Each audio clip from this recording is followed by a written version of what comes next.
Developments तो जो होने चाहिए थे वो तो हुए नहीं हैं। पिछले मतलब पूरे हफ्ते से हम बात कर रहे थे कि ईरान ओमान के बीच में डील होगी, अब तक डील नहीं हुई है। कोई ऑफिशियल अनाउंसमेंट हुई नहीं है। ईरान के विदेश मंत्री अब्बास अरगची ने रविवार को ये कहा भी कि डील होने की कगार पर है, लेकिन जब तक यूएस जो है अपने ये स्टंट्स पुल ऑफ करता रहेगा तब तक बातचीत करने की गुंजाइश बहुत कम है। और साथ ही साथ उन्होंने ये शर्तें भी रखी है कि फिलहाल के लिए तो हम यूएस से सीधे तौर पर तो बातचीत कर नहीं रहे, जो भी एक्सचेंज ऑफ मैसेजेस हो रहे हैं वो मध्यस्थों के जरिए हो रहे हैं। मतलब कि वो स्ट्रेट ऑफ हॉर्मुज ब्लॉक करके रखे हुए हैं, पोर्ट्स उनके ब्लॉक करके रखे हुए हैं, वो बमबारी कर देते हैं जब उनका मन चाहे तब।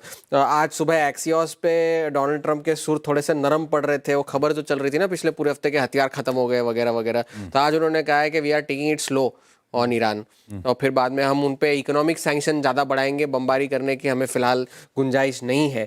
लेकिन ईरान ने भी अपनी शर्तें रखी है यूएस के सामने बातचीत को फिर से शुरू करने के लिए, और वही पुरानी शर्तें हैं जो उन्होंने पहले भी रखी थी कि उनके फ्रोजन एसेट्स जो है उसे रिलीज़ किया जाए, सैंक्शंस जो है वो हटाए जाए, पोर्ट्स की नाकाबंदी जो है वो बंद की जाए वगैरह वगैरह। ये सारे जो और जो उनके एलाइज है, हाउती हो चाहे वो गाज़ा पे और चाहे वो हिजबुल्ला हो, उन पर जो हमले चल रहे हैं वो बंद किए जाए। और जो पिछले कुछ हफ्तों पहले डोनाल्ड ट्रंप ने जो गाज़ा का पीस प्लान रखा था वो भी बेंजामिन नेतन्याहू ने तो रिजेक्ट कर दिया है कि हम तो उसे मंजूर करने वाले हैं नहीं, और हम जो है बिना यूएस के अप्रूवल के भी ईरान के साथ जंग लड़ सकते हैं।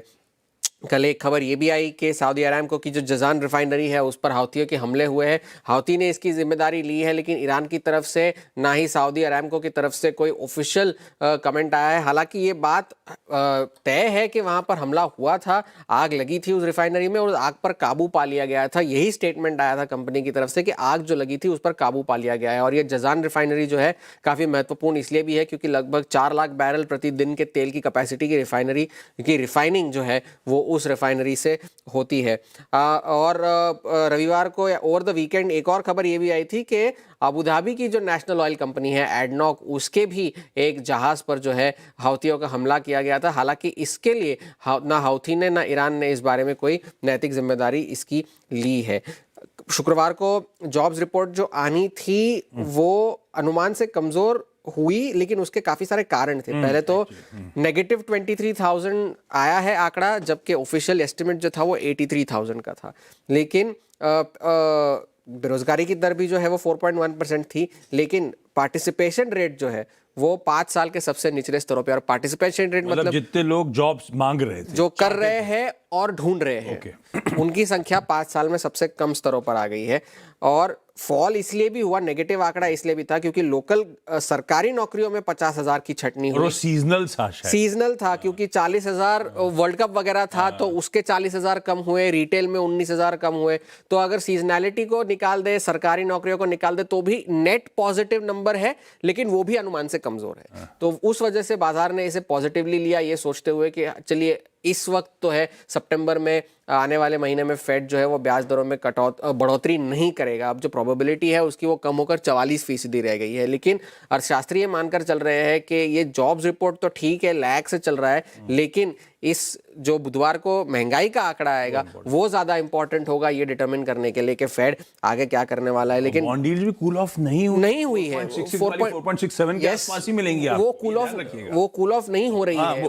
आप प्राइवेट पेरोल्स अच्छे खास 32,000 के बड़े हैं। और उसके भी कई कारण है। आज जापान जो है अपना नेशनल डेट फिगर डिक्लेयर करने वाला है, उनका नेशनल डेट कितना है, तो उस पर बाजार की नजरें बनी हुई है। और ये जो येन कैरी ट्रेड के अनवाइंड होने के जो डर बैठा हुआ है बाजार में, उस वजह से भी जो है बॉन्ड यील्ड्स अभी भी कूल ऑफ किसी तरह से नहीं हो रही है।